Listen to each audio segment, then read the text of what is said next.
Whole thing? It's rolling. Today is January 30th, 2023. We are here with Judy Bernstein. I am Susan Kendall, and we are in Toronto, Canada. Judy, if you want to just tell us your age, when you were born, and your memories. Okay. I'm 81 years old. I was born in Budapest, Hungary, the 4th of August, 1941. And Do you recall where you were born? I recall nothing about where I was born. I recall incidents. I recall nothing about how we survived the war. My mother's name was Friedman, surname. My grandmother is Davidovich. I don't know how we survived the war. That came up later. The answer to that came up later. I remember being on General Langfit, which was an army boat that was taking people from Linz, Austria to Halifax and Toronto. I remember the trip because once the boat was going to go under, they were worried about the currents. We were all on life jackets. I was 7 years old. I remember the life jacket, and I remember smelling oranges. The staff were having oranges, and I remember the smell. I don't remember the landing. I don't remember coming to Canada. However, I do remember after we left, my parents left Budapest, we went to Linz, Austria. My grandfather said, if his children survived the war, Isidore Friedman, he says, come to Linz and we're going to make our way to Canada, because one of his sons, my uncle, Louis Friedman, was already in Canada. So I remember he had a warehouse where people would come for flour and sugar, a huge warehouse. And I remember seeing empty suitcases. They were in a room, all empty suitcases. I also remember we were driving in his limousine, and I got a scar on my chin because we were in a car accident. So I remember incidents like that.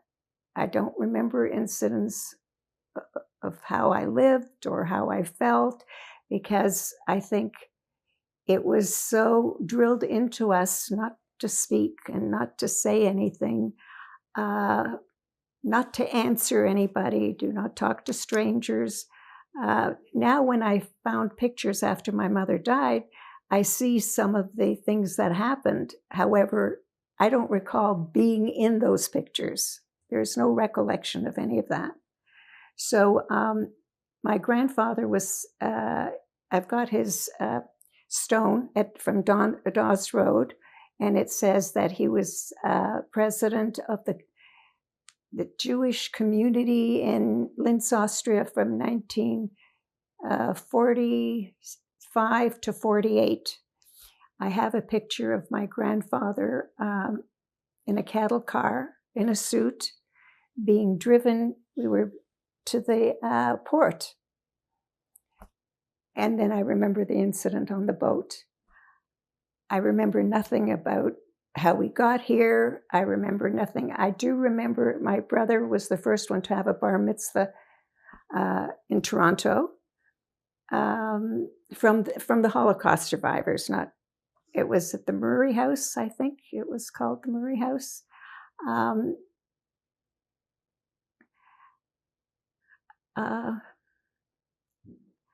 I remember that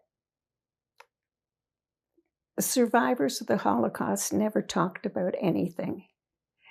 They would get together, they would play cards, they would come to my mother's house. My mother was a great cook, or go to someone else's house, and nobody ever talked about the war. So we arrived in 48. And I remember as a young child, I wore in school, I went to Gray Street Public School, a black tunic. And I got beat up by a girl because you wear black. My mother got me a black tunic to change my blouse. But a girl from school said, "You're not a Catholic. You're not going to a private school. You're a Jew."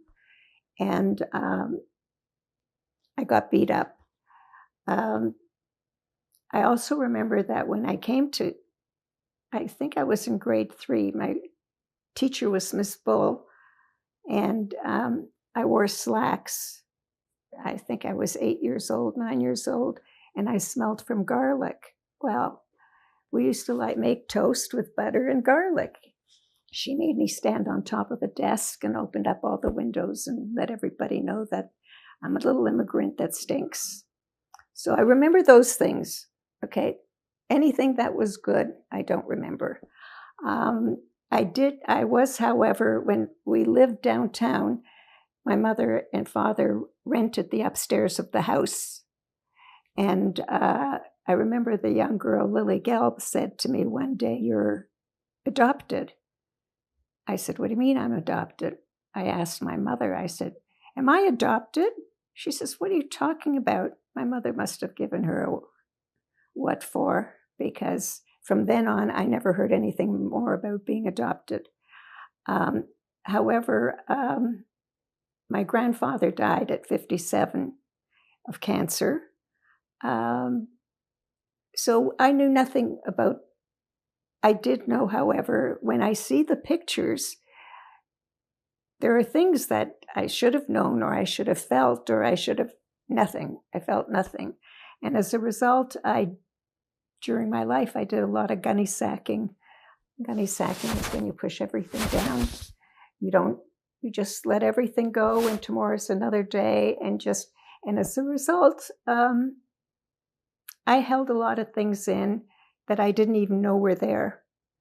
I remembered maybe 5 years ago that as a young child, when we were in Linz, Austria, my parents, I don't know what they did, but because my grandfather was president, we had certain advantages. We had food. When we came to Canada, my mother came with diamonds and silver. And as a matter of fact, all those Rosenthal dishes came with us. I mean, we had means.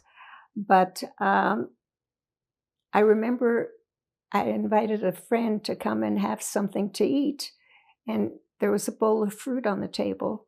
And I gave the girl an apple.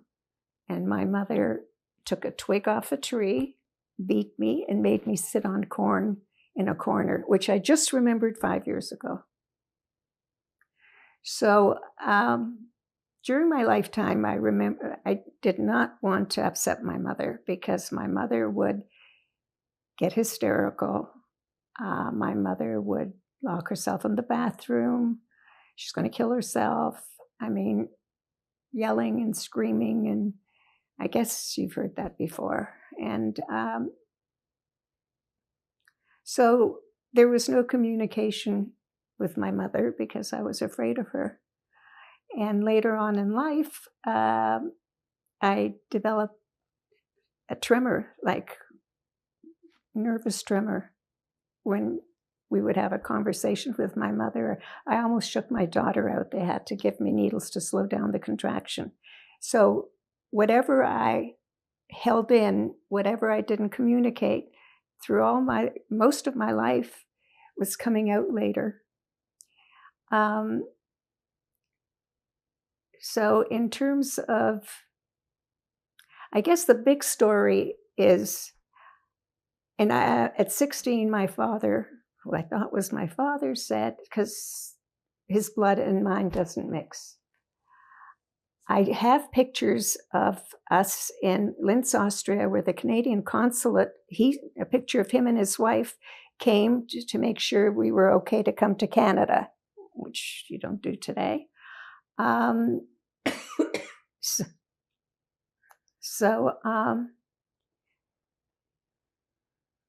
what was I saying? I forgot what I was saying. Susan, what did I just say before When you were that? 16? Oh, pardon? When you were 16, your father? Oh, so my stepfather said, your blood and mine don't mix.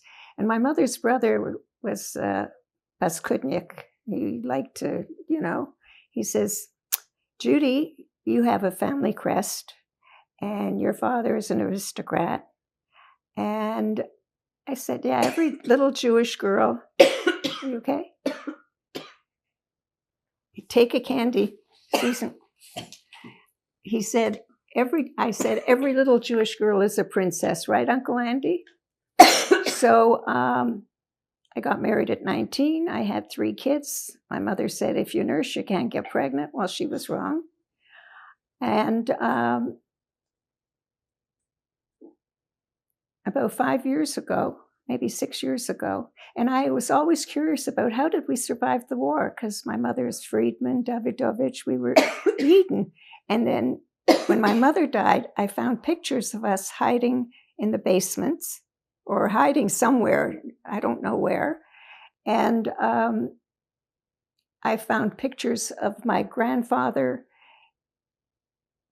and his second wife and his 2 children, and my mother and her brother and her sister, and the second wife and the little boy, which you only see this part of his face, was taken to Auschwitz. So my grandfather was 42 years old. He was widowed again. Okay. So I found these pictures trying to make sense of all this because I knew nothing about it.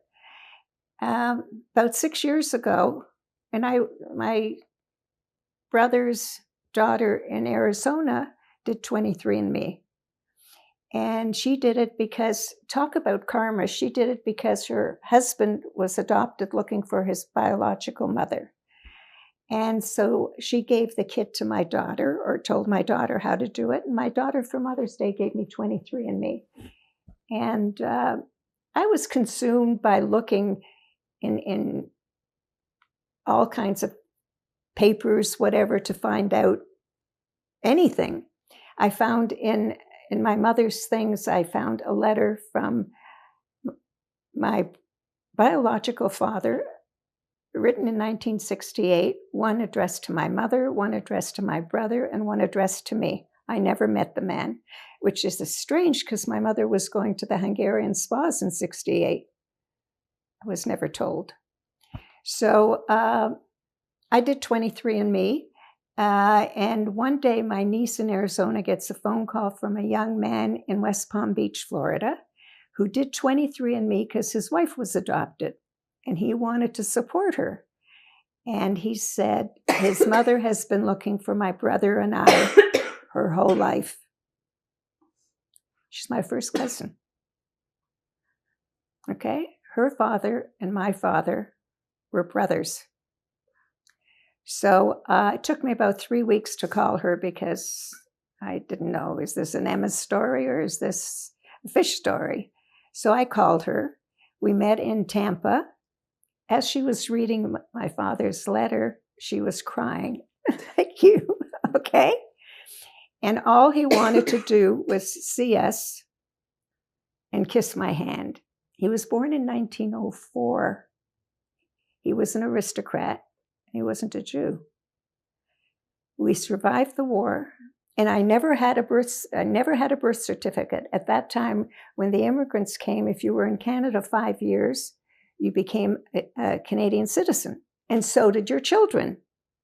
So I never had a birth certificate.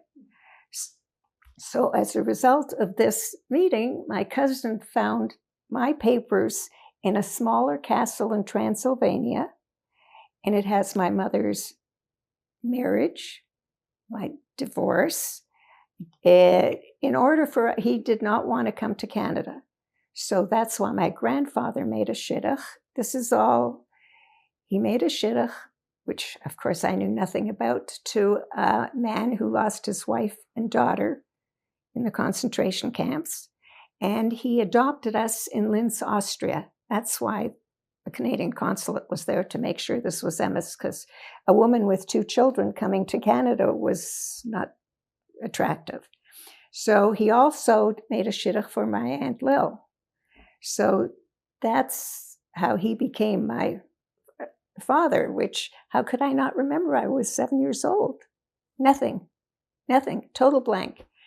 Anyways, my father was an aristocrat, and in order for us to survive, his first cousin was Geza. The last name is Ugron, Ugron, and that family goes back to the 13th century. In the Book of Nobles, I've got a copy of the cover of the Book of Nobles. The family goes back to the 13th century. They owned properties. There was a castle that was built by one of the Ugrons. There's a smaller castle where my papers came from, and it had my mother's marriage to my father. It had me. Oh, and I had a middle name, which I didn't know, Gazella.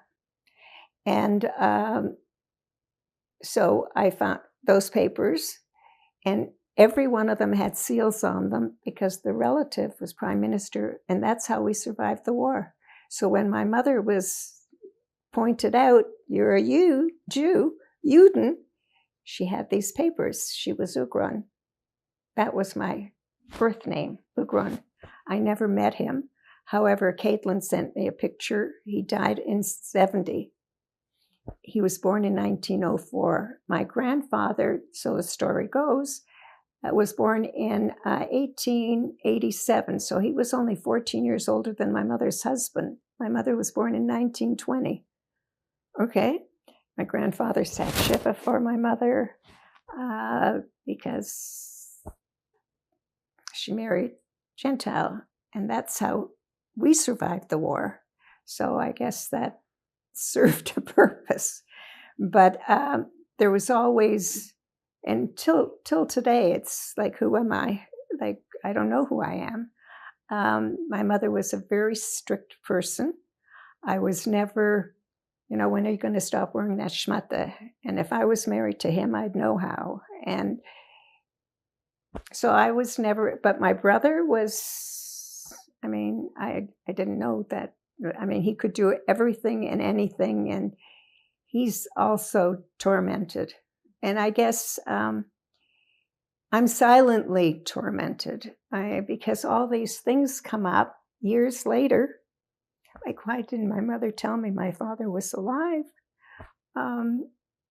He never remarried, by the way. And Caitlin said the only thing that she was a child. She was about 13, 14 years old. And my father, all he did was cry for my mother and for his children through his whole life. That's all he did. So what did the Holocaust do? Well, it left a lot of damaged people. My uncles were in the resistance at the age of 13 because my mother was born in 1919 or 1920, and my mother's next brother was born 7 years later. So that was in 27. So when the war came out, or 39, 40, he was 13 years old. And unfortunately, my grandfather never let him go to school. He never learned to read and write. And he was the owner and the founder of Open Window Bakery. And, they all survived. My aunt, which my mother's sister,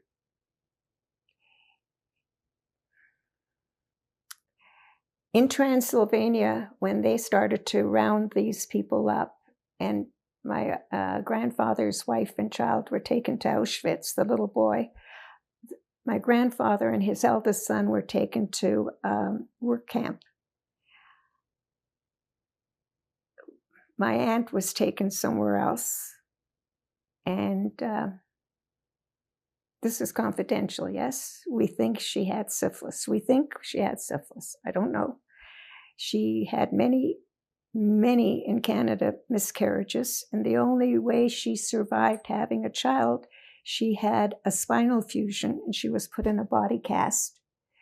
And when they found out she was pregnant, they would change the body cast because she carried my cousin Erica, who was, I don't know, 57 years, 62 years ago, born at 2.5 pounds, which is, but she was never well. They were, and as a result, we're children of the Holocaust. And we suffered in our own ways, you know.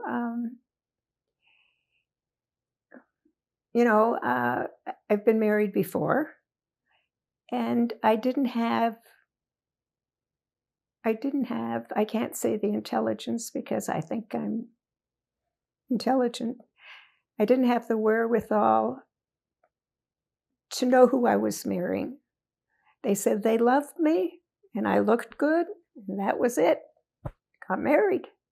So the father of the children, his name was Katzman, and all 3 children were born in 1961.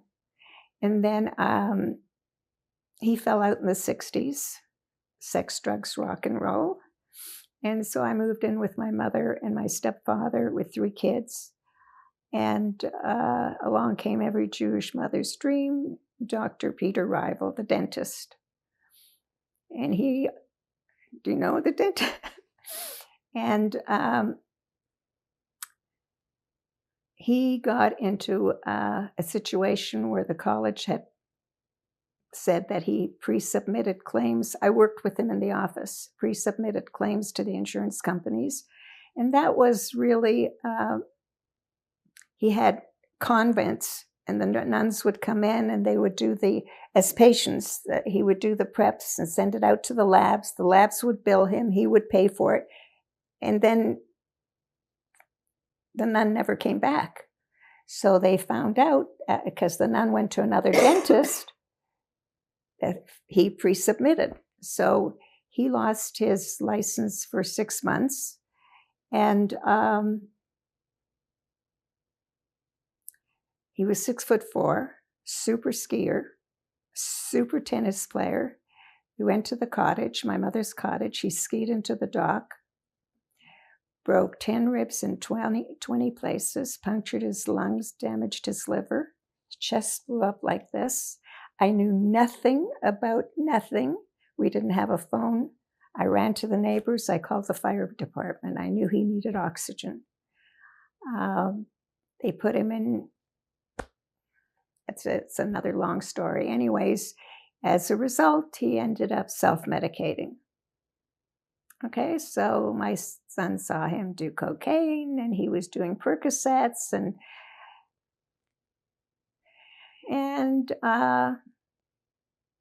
I put his stuff in a green garbage bag and said, that's the way you came, that's the way you leave. I never had 5 cents again in my life. Never had 5 cents, nothing. My kids don't want to hear it, but I was on welfare with 3 kids. So I went to work. I knew about computers because Peter was one of the first to have a computer, and I knew about the software, and so I was able to. First, I worked as a receptionist in Dr. Dimitri's office, which is funny because Dr. Dimitri came on the same boat as an infant that I came on. Talk about karma, the same Joel Dimitri. So then I was recruited by one of the computer companies, MAI Basic 4. We sold Honeywell and Wang equipment. But at that time, the software people really were the people that sold the system. The hardware guys were just collecting the money. You need how many terminals? So because we relied on the software people to speak to the people that were looking for computers, they were always tied up. So I did my own demonstrations for PhDs in biochemistry and the dental, because that was my market, medical and dental. And I also did the dietary, because at one time, your tray came with everything, an orange, an apple, a butter, a margarine, everything, and that was all thrown out at the end. So the computer system allowed patients to fill out what they have allergies with, and okay. And same with the drug interactions. My brother sold the computers to pharmacies. He was the first one to sell drug interactions to pharmacies. They wanted both of us to move to the States. I had 3 kids. I wasn't going to uproot them and move to the States. So that's what I did until I joined the family business, which my stepfather started, I guess now 50 years ago, a private label. You don't see our name anywhere, but we had very large, and my son is the chemist, and it's still running. And I worked until 2008. And in 1992, my uncle had said he went to a diet doctor. He lost a lot of weight, and so did his wife. And he's single, and he's very nice. And anyways, he had sent 2 people. This is for you. He sent 2 people in, 2 of his buddies that he traveled with, to get the feel of the company. It's a small company, and he wanted to know what we do. They wanted to make a product, something like Avon, because he wanted his friends to be independent, have their own business. Anyways, I told my son, these are not customers, I'm not interested in them. And they called back one day and said, the investor wants to come in and meet you. The investor? Okay. The investor was Dr. Bernstein. And he said, if I give you order for 100,000 units, you're a small company, how are you going to deliver it and manufacture it? I said, you give me an order for 100,000 units, signed, 50% deposit, and don't worry about it. And when you pick it up, you pay the other 50%. Anyways, that never went anywhere, but Dr. Bernstein, one of the young guys called me and said, Dr. Bernstein would like you to call him. And I said, what for? Because all my husbands were tall and whatever. Dr. Bernstein was. Anyways, he was very nice, and I started to like him. And he took me to his house, which did not impress me. Maybe because he had a maid who wore an apron, talked on the phone. There were cobwebs everywhere, dust everywhere. And he was supposed to come for dinner. He didn't show. I said, who the heck needs this? I don't need this. Go to sleep. I wake up 2:30 in the morning. I call the police. Interesting, I didn't call because I've been calling him, no answer on his cell phone, nothing. Interesting, I didn't call a hospital. I have Kishkas. I called the police. We have Dr. Bernstein for conspiracy for murder. Okay. I went to visit him in jail. He was in an orange jumpsuit. A young man was coming out. He was an articling student for the supposed lawyer Stanley had hired. And I said, Stan, I know nothing about the law. I do, however, know if you don't make bail, you're going to sit in jail. Put his hand on the glass wall and said, Judy, do whatever you have to do. And at that time, I guess I was lucky. I must have heard the name Eddie Greenspan. His widow lives up here. And he was in town.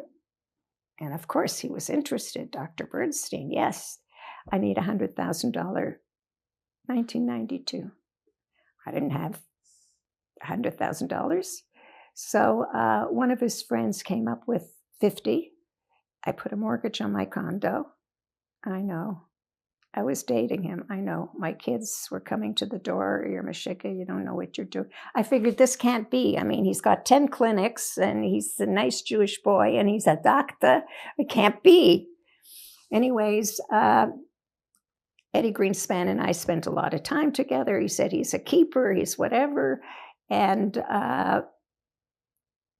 his son and I, one of Stan's son, the youngest son, who's a radiologist in Bellevue, New York, spent time together because the cops made an absolute disaster of the house, and they helped themselves with a lot of things. Stan would call Mark up and say, look under my bathroom sink, there's something there. I knew right away what he meant, money. It had to be money. And the kid said, Dad, there's nothing underneath there. It was money. The cops took it. The cops took other things anyways. And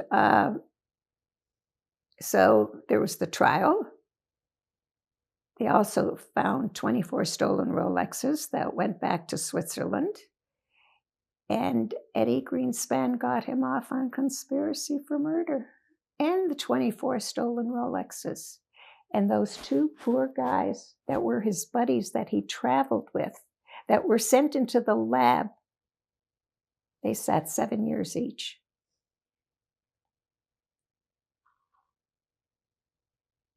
So there was no Google. I didn't know who this man was.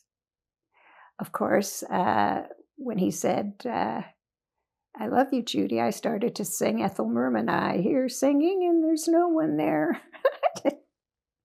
I didn't. Anyways, I got married.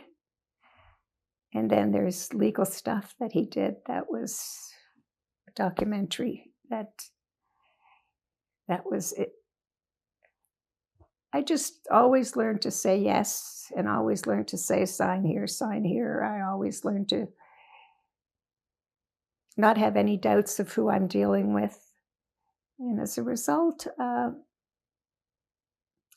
my family, my cousin Iris was born in Linz, Austria, my mother's brother's daughter. So she has no recollection of anything about the war. But my uncle, both my uncles were badly damaged. They were both later life non-drinking alcoholics, but they were badly damaged from the war. And so was, I guess, everybody. And some of them showed it, and some of them didn't show it.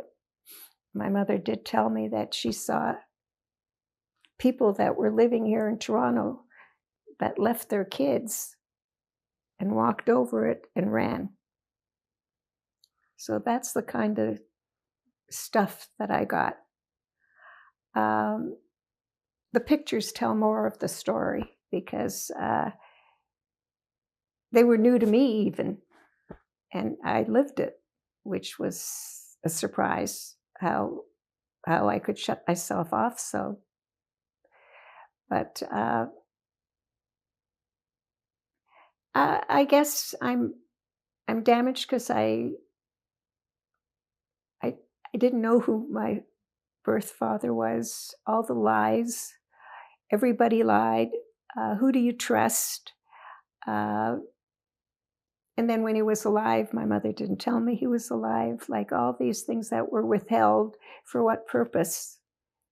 And all I get is, you're how old?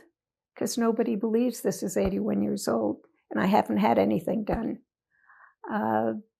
So when Shem asked, well, you want muscle or you want good looks, I didn't really have a chance to answer, but I didn't get the muscle part. So I don't know. I don't know. My kids, I never got hysterical. They didn't see any part of that. I went to work.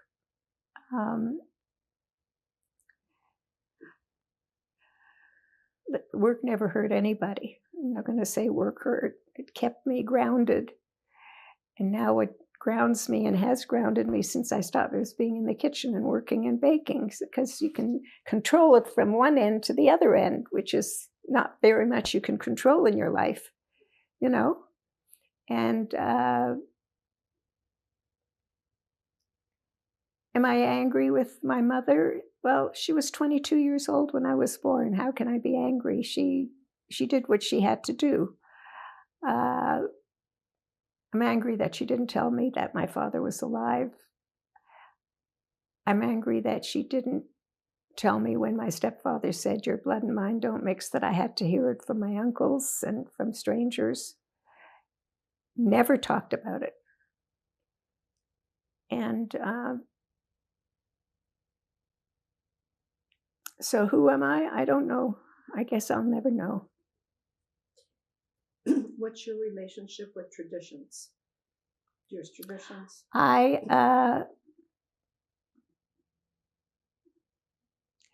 observe the Jewish holidays. Okay, I'm not Orthodox. I'm not kosher. I observe the Jewish holidays. Shabbos, I light candles. I don't know who I'm mad at. I say Shema every night since I've been a kid. It doesn't help, but I say it every night, and my list grows bigger. Like this one's got cancer now, and so I'm a Yid. But it really did something to me to find out that my father wasn't Jewish, and everybody knew. Everybody knew, and it was hidden from me for all those years. So who do you trust? You trust your husband who says sign here and then takes the property from you? You know? Like, who do you trust? He steals diamond necklaces from me. Interesting. Just a little sidebar. I took him, because I was working, I took him to Italy. And when we came back, before we went to Italy, he had said, give me all your jewelry and we'll put it in the safe. I said, the cops have been in this house. They know where your safe is. I'm not giving you my jewelry. So I took my jewelry and I hid it. The next day, there was a wedding at the house next door. And I went and put on, the next day after the robbery, 1998, I put the necklace on. And a week later, I said to Stanley, where's the diamond necklace? What necklace? Don't you remember that the robbers took it? Well, they sent, Highland Farms, they sent me a picture of me sitting at the table with the necklace. To this day, he doesn't know that I found the necklace. Where did I find it? I went into one of the 3 furnace rooms and I just looked around and something wasn't right in the ceiling. I took a ladder and there was the necklace. But when I moved into this house, because the bedroom, you go up 2 staircases, is circular, there's no way out. I said, what if we get robbed? How are we going to get out? And we went to Buffalo to get a chain ladder in 1992. And then we were robbed and thrown in the trunk of the car. I was sitting on the loo waiting to go to work. The alarm had been put on. I saw that the alarm was on. And I'm waiting to go to work and I'm in my nightgown, but I hear, Judy, honey, we're being robbed at gunpoint. And I was about to say, you must be joking. And they walk in, all with masks and guns. And I said, may I use some paper? Because I needed, I tiddled, I needed to. And he said, comes up, puts the gun to my head. And they said, we're going to the safe. And they knew where the safe was. They were cops. 100% they were cops. My bathroom was here, the closet was here, and he said, we're going to the safe. And then the police department made a big deal. Oh, you have to identify. I said, how can you identify? They were wearing balaclavas or whatever the hell. They were cops. So they never found out who did it. But my punishment,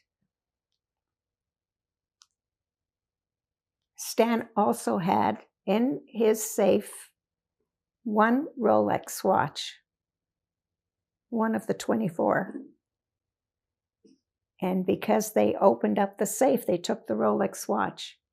So that was my punishment, because I didn't tell him to hide his jewelry. If I would have told him to hide his jewelry, he wouldn't have anyway. But I was familiar with punishment. So yeah, that was the first diamond necklace he stole. I had a diamond necklace. I've got a picture. It had to be, I got it when his son got married, had to be worth $250,000. There was something wrong with it. And I was taking it into the jeweler. And he said, tomorrow we're going to Florida. What do I do with the diamond necklace? I gave it to him, stupid. I put it in a shoe bag. I said, put it in your safe, Stanley, which is, I forgot about don't put it in your safe, okay? When we came back, I needed to go to my cousin's wedding. I said, Stanley, give me the diamond necklace. He said, what necklace?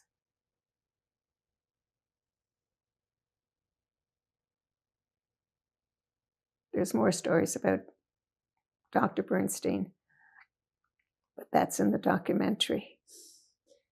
Do you think there's a relationship between, looking for a father and these men, or you had your stepfather who was your father? I don't know, maybe subconsciously, but like I said, they said like my mother was not a kissy type mother. And with my mother and I was always criticized. I was always chastised. I was never good enough. I was never, they said they loved me. That was it. Somebody loved me. So,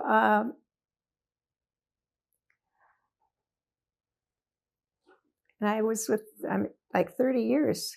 And because I left him twice, he's got a revenge. I haven't received 1 cent. The lawyers are a joke.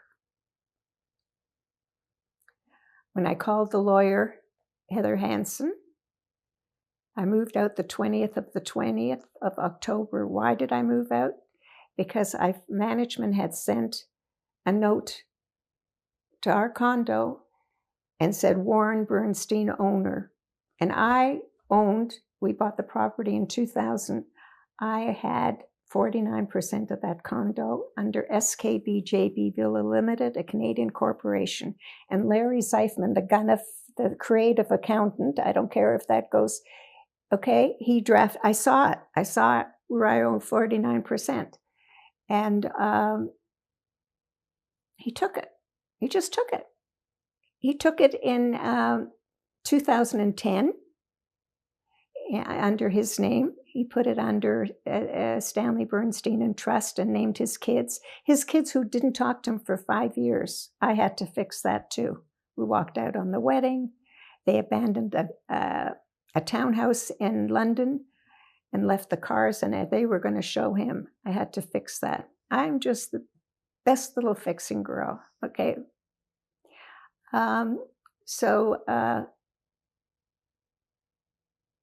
That's another story that goes in the documentary. But so was there a correlation? Is there a correlation with the undercover cop who posed as a biker with motorbikes in the garage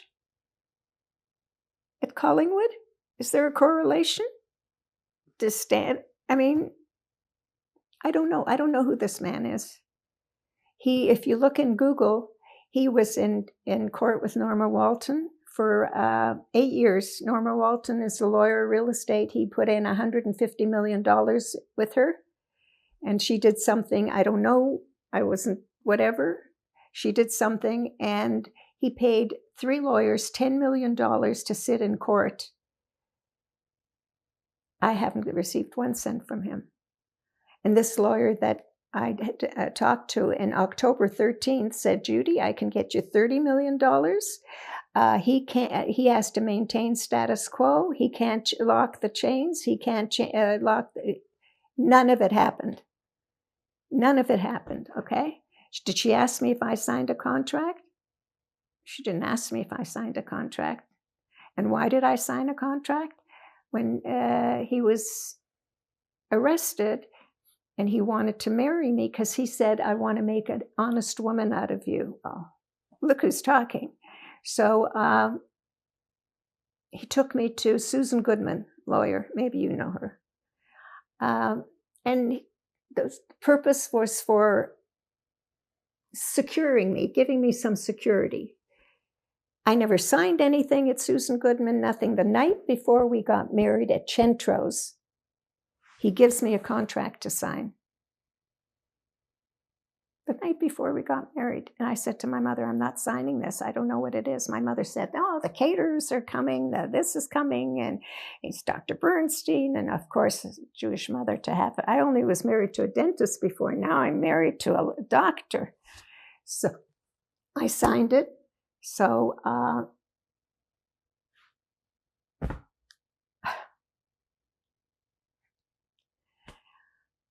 he had an agenda.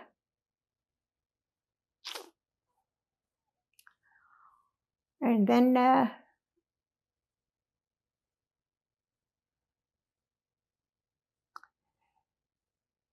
there was May of this last year, there was a supposed reconciliation. He moved a shiksa into the house.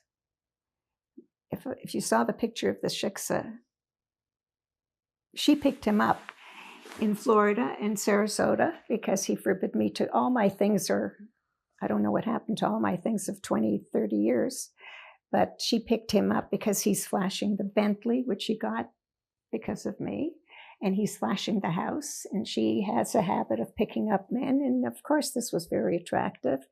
A grubbish shiksa with a tuchus like this, his whole life he was busy with, you got to lose weight, Susan, and he'd tell my daughter, like he was, okay, and my neighbor across the street calls and says, Judy, I see an older woman across the street and with a big ass. He says, do you know who she is? I said, no, I don't know who she is. So he moved her in there, and she has a place in Bradenton in Florida. So he's with her. And when he goes to Florida, she spends time with him. But he's calling me and saying, and I'm so stupid. He calls me. He says he's going to Florida the next day. And he says, when was the last time you saw your dog? Because it was my dog, too. My name is on the dog. And he's taken the dog.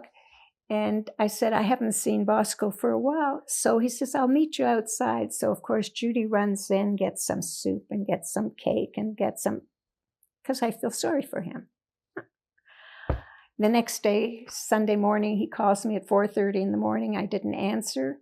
At 5:30, I finally answered. He said, Judy, we have to work this out.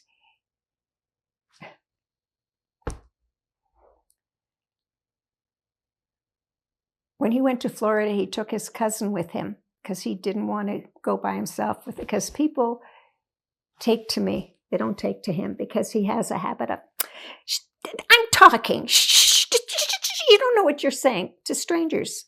People stop talking to us. In that 18,000 square foot house, the only time the kids came into the house and my daughter took a sedative is when it was Yontif. He had one of his sons come and my kids, and that was Yontif. I'd make dinner for 30, 40 people, whatever it was. I did all the office Christmas parties.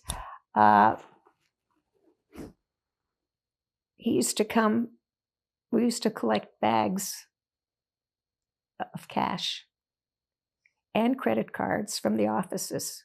After work, after my work, he would give it to me and I would collate. I would put together all the cash. I would make sure if they sold 10 protein bars, the money was there, make sure that the checks weren't stale dated. I did that for years. I never took a cent. Do I know what he put in the bank? No. Because for years, till about 5 years ago, he was still paying my cleaning ladies with old $50 bills. So do I have proof? I have no proof of nothing.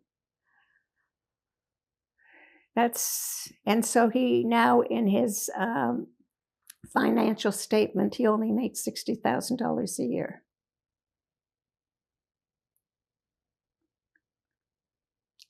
Let's move back to the Holocaust. Do you have any feelings about what's happening now in the world? Of course. What do you? Of course.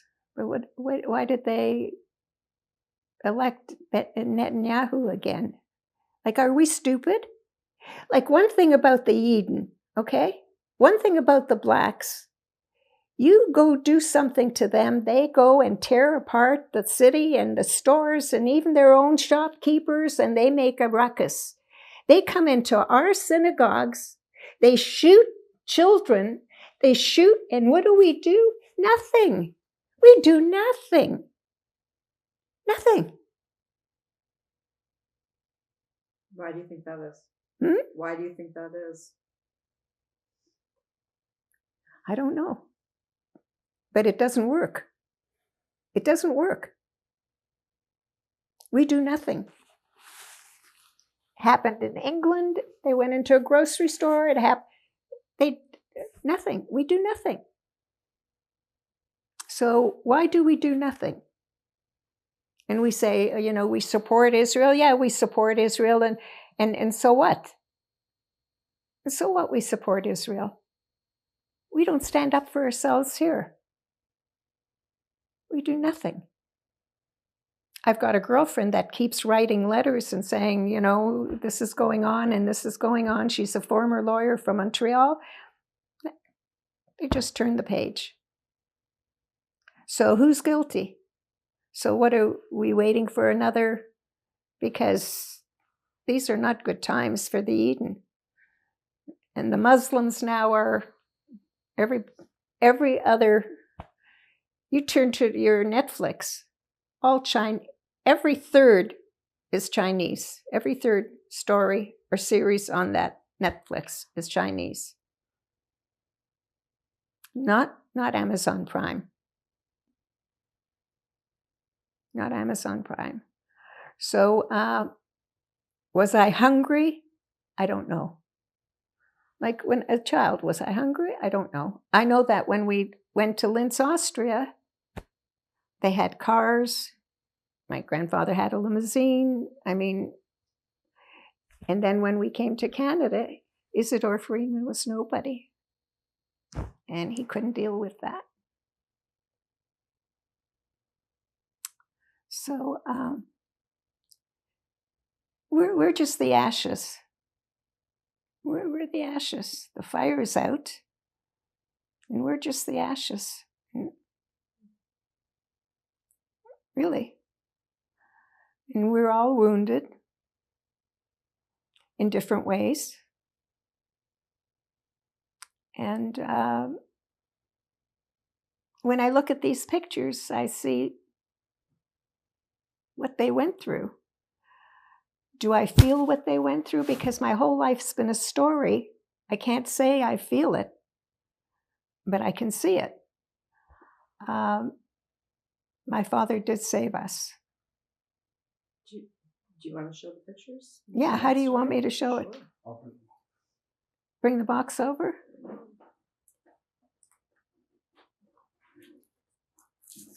And there's a family crest.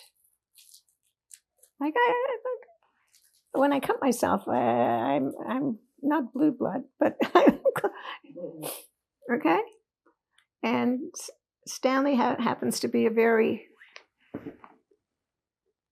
bright individual, but he's not healthy. Anyways, in Linz, Austria, I don't know if you want to see these. Where should you hold them? I guess when my mother and father were separating, he had these made separating in 1943 because my brother was born in 43 and I was born in 41. So he had these made.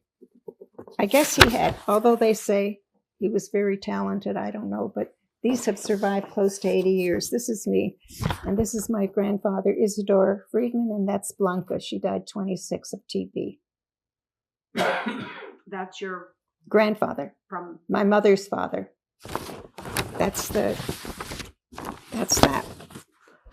And then in Linz, Austria,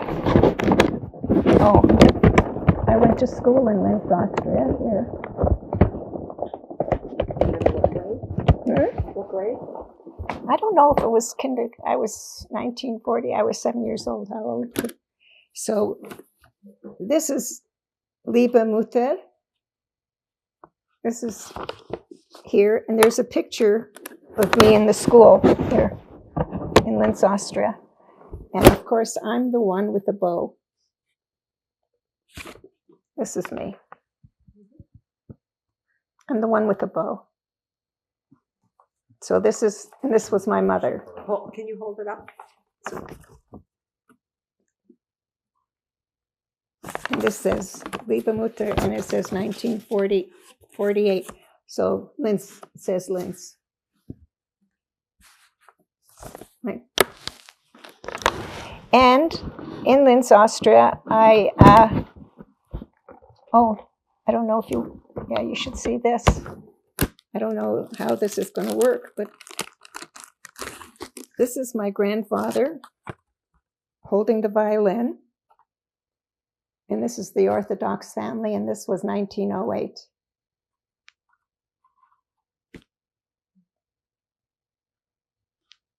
So ich bin a Yid. Okay? And then there's a picture of my mother I'll show you later. This is my grandfather sitting here with some of his cabinet members. This is my grandfather, and this had to be, what year did it? 1936. This is my grandfather. This is his second wife, and there's a little picture of the boy. They were taken to Auschwitz. So my grandfather, and that's a son. He had two sons with this second wife. That's my mother. That's my Uncle Louis. I don't know who this lady is, and that's my mother's sister. And my grandfather and my Uncle Louis were taken to work camps in Transylvania. And those two were taken to Auschwitz. And I don't know what happened to my aunt, but I think she was abused by, I don't know what happened. So that's that.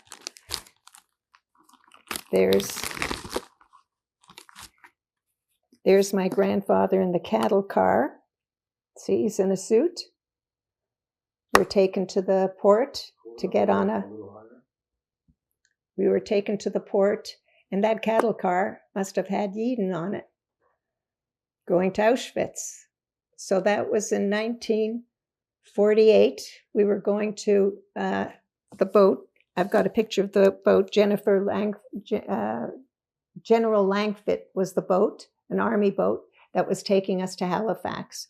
So here he is in his suit. This is another picture of my grandfather. That's my Aunt Lil, and that's the shidduch. My grandfather made a shidduch for my aunt. He was not going to work in a factory because it didn't matter what your degree was, they worked in factories. So my Uncle George was not working in a factory. So he decided he's going to be a photographer. That didn't happen out. So do you know where the Creeds was on Bloor Street? My Uncle George liked to go for his cigarette, and he hears them speaking in another area of the restaurant in German that they wanted to buy the Creeds, the whole area. My Uncle George went up to them and said, "I'm a real estate broker." He spoke German. And they developed a relationship. My Uncle George never worked for anyone else. He owned the Valhalla, the Constellation, and the Inn on the Park. Okay? Being at the right time at the right place. That was my Uncle George. Here, that's my grandfather. I took ballet. I danced with the Austrian Ballet Company. My red boots are over there, and at the bottom of the boots, the nails are wood. They're corduroy red boots. So I danced with the Austrian Ballet Company, and I took up ballet here. This is my mother, and that's her mother's stone in Georgiani, in Transylvania, Blanca. That's my grandmother and my grandfather's brother. Here's another picture. I don't know if you know who I enlarged it. I know that's Herzl. I don't, and here you can't read it, but you can read it on there. It says the banners are in 3 languages. And this is his stone. And he says, Dawes Road Cemetery, and it says that Friedman was the president of the Jewish, I don't have the rest of it, Austria from 1946 to 48. And that's his stone, and that's his. So this is the real deal here.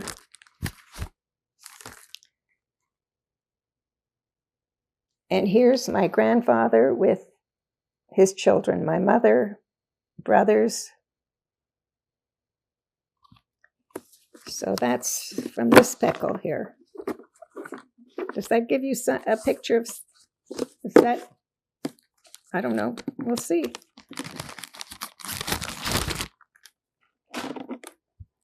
This is, of course, picture taken of me dancing, whatever. Here's Georgiani. Now this is a picture, Caitlin says this is my father. This is a picture of my mother in 1946. No, 40 is wrong. 1939, 38. Going to an opera before the war, I guess 38. And I found my mother on it.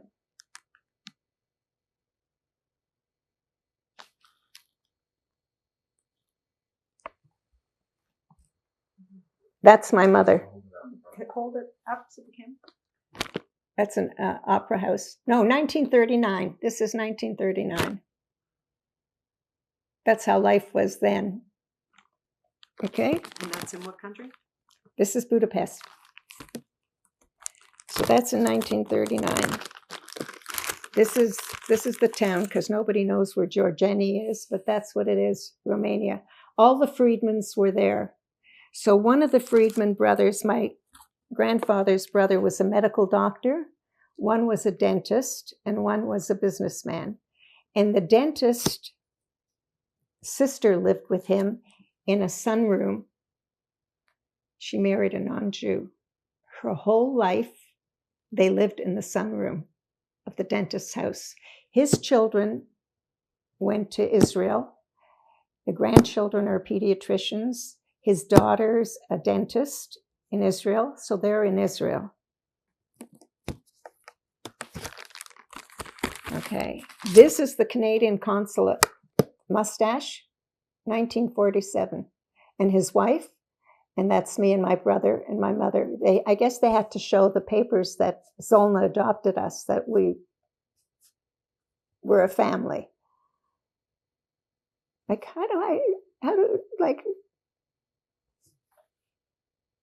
and that's my mother. I don't know who this man is. This is my grandmother who died at 27, TB. This is from 1930, 38. Oh, sorry. My mother's for the synagogue. Itzker. Oh, Itzker. Okay. This is my mother and her sister going, they went to private school. This is some of the Friedmans. I don't know who these people are. That's a grandmother. I don't know who this is. So this goes back, and here you saw that.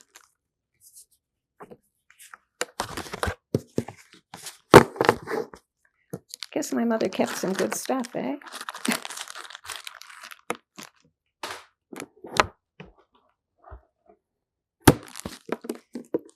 I guess this is where they took the picture. And this is Caitlin, who found us. Caitlin Todd. We went on a cruise to Monaco. Mm-hmm. That's Caitlin, first cousin. That's her husband. That's me. That's my mother and her brother. That's me and my children. That's the castle. If you look up Ugron Castle, it's big story about this castle. It was built around a calendar year, 365 windows, 12 staircases, and that's one of the castles. This is in the Book of Nobles. The name Ugron is there, and it tells you that they go back to the 13th or 14th century. And they had a lot of property, and this is the only picture I have of my birth father. He was a pilot. Tilt it forward just a little bit. Tilt it forward a bit. It's a little bit of glare on it. No, tilt it forward. There we go. Now I still can't see it. And then you saw those pictures of the children, whatever. I'm making a mess. Here's what it says about in that Book of Nobles. Ugron is one of the most ancient Celtic families. They bear the name title. Apparently, the oldest settlement of the Ugrons was in whatever. They go back to the 13th century. I mean, that's a family crest. So this is the Richtigadeel here. That's that. That's part of. And this is a whole thing about the Ugrons, who they are. And there's my father, Geza. This is all the Ugrons. And I have pictures. So this is, do you want this? You can show it to me. And I showed you okay, because you had the cover of the book. Eigewald.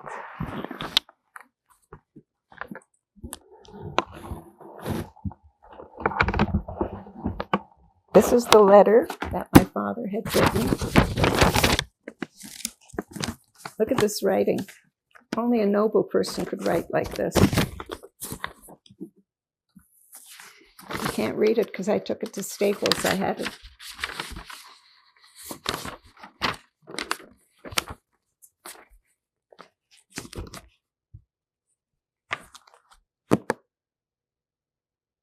That one's to you?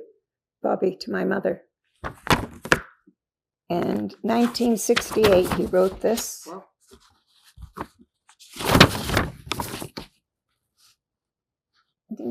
Adesh Gabor. That's Gabor.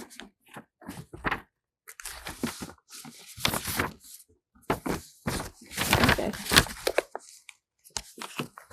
Anyways, there's 3 letters. This may be for Gabor and Yutka. So that's my father's letter in 68.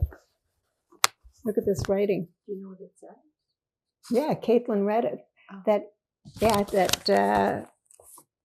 he never blamed my mother. He never remarried. She read it. I forgot but all he wanted to do, all I remembered her saying is all he wanted to do was kiss my hand before he died. Then we have,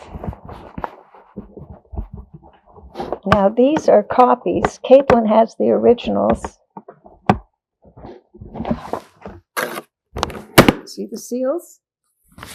Which one is Yutka? Friedman. It says Friedman, Bobby. There's Gazella. That's me. This is mine. Isidore Friedman, Davidovich, Blanca. Like it's all here. These are all here. So that's, and all the seals, everything has a stamp on it. That's how we survived the war.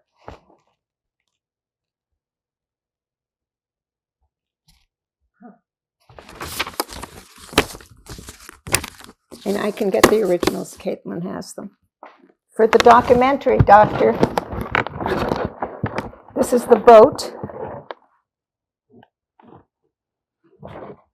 General Langford. Okay.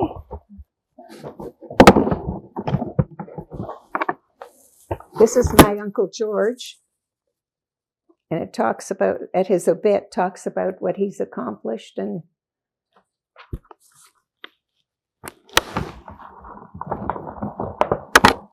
this was funny. I told you, the World Affairs, this was a magazine that went out to all the schools in 1953. We came in 48. And there's my brother, and that's me, my grandfather, my grandmother, my aunt. And it says, immigrants from displaced persons camps in Europe wait their turn to enter the dining car as they leave Halifax to travel in Canada. We were never in displaced persons camps.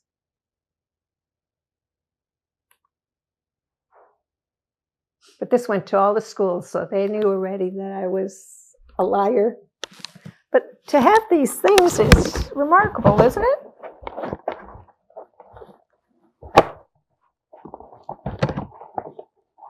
Oh, here's the letter. I had Staples do the letter like that. Now, this is when I was with the Judy Bernstein Image Refining. We made a skincare line. So that's that. I wanted to show you. Then here, I don't know how we lived the life we did in Linz, Austria.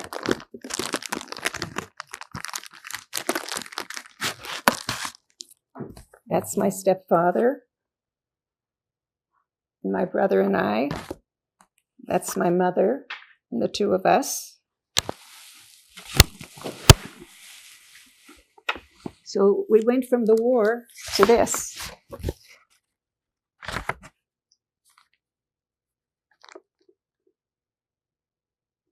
Okay? Look at them all in leather jackets, and this is 1948.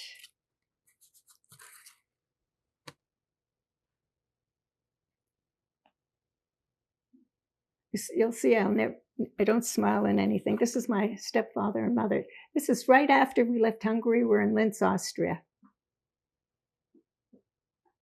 I don't know what they were doing to make this kind of money. I don't know anything. But my grandfather, as I said, he had the connections, so I don't know. Like lots of pictures. Lots and lots and lots of pictures. Here's another one. My brother could have been here 3, so it had to be 19, it had to be in 46.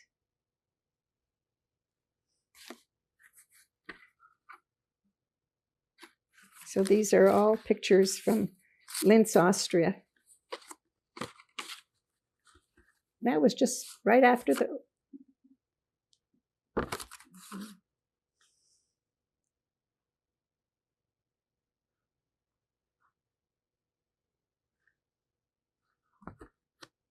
So this is right after the war.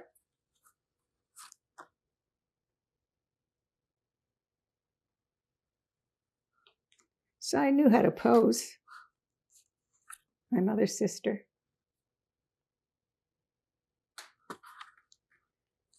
So I don't know. Maybe my grandfather had connections. I don't know. Whatever I would tell you, I don't know. That's my Uncle Louis and my Uncle Andy, the youngest brother. So there's lots of my stepfather and mother. Like I thought he was my father. Yeah, that's all Linz, Austria. Is this going in the documentary?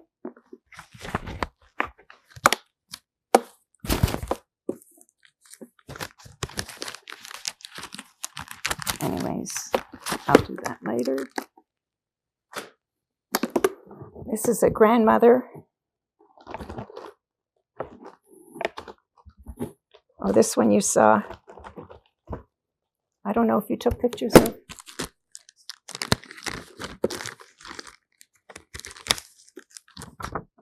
You were hiding? But you don't know where. I don't know where.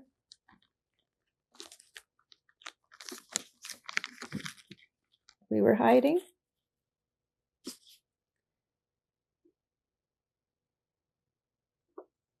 These are all, here's my mother holding my brother. He was 3 months old, so this was 1943. Here's my mother, and somebody's holding me. I don't know if any of these people survived. We were hidden. Now these are pictures after the war. You can see, that's my stepfather. You can see the debris. You can see the debris. You can see the debris. After the bomb stopped and everything, we were standing outside. Here's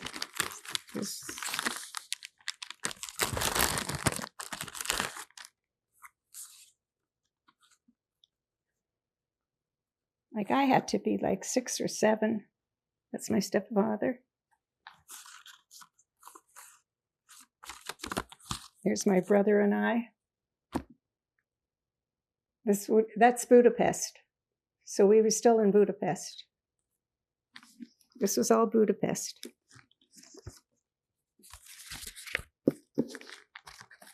But how did these pictures get developed?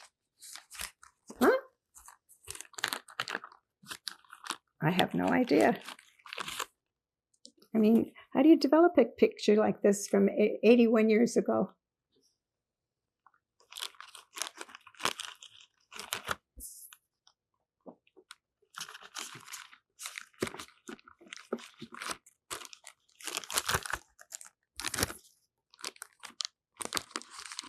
I'm the one with the bow.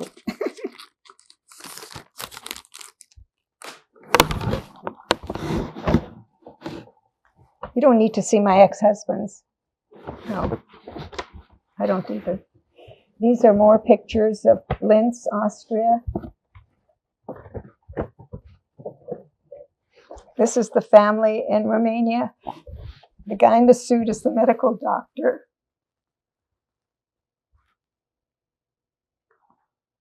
And then the guy behind him is the dentist. And I have pictures of his daughter in Israel. Like I went to Israel with my mother, and I have pictures of the kids in Israel.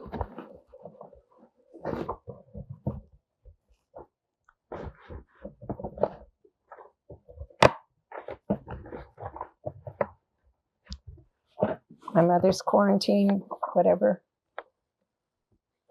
Certificate of vaccination. What year is this? Oh, 63. So that's not relevant. There's Linz, Austria. Again, that's my ballet teacher.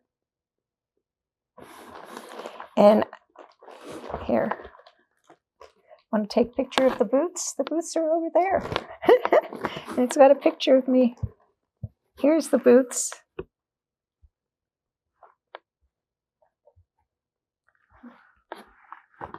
So I went from one tragedy to like, these are all pictures of Linz, Austria. I mean, they lived. They should have stayed in Linz. I don't know what the hell they wanted to, because my uncle was here. The eldest brother was here. And it's very interesting because Caitlin tells me, Caitlin the cousin, her last name is Toth, T-O-T-H. Caitlin the cousin tells me that her family used to go to Dr. Friedman in Transylvania. And Dr. Friedman was my uncle, my grandfather's brother. So Ugruns, my relative Ugruns went to my relative, the doctor, but they didn't know there was a connection. And Caitlin couldn't find me because she didn't know what my last name was.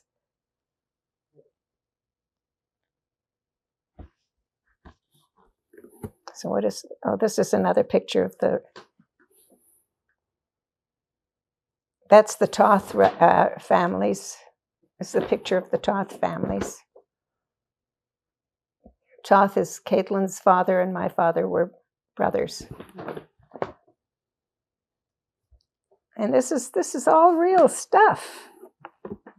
This is lives here. So does this make a story?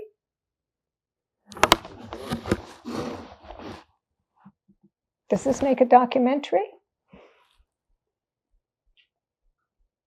It's better than The Woman in Gold, who's looking for a German picture that the States she hired a lawyer in the States. Like, really? This is an aristocrat that saved his children. And it's all established, it's real. And my grandfather was a big shot. Yeah. So that's all I got to say. And I don't know. Are the kids happy? Are their children happy? No. Just very sad. That's it. Fini. Fini. Thank you.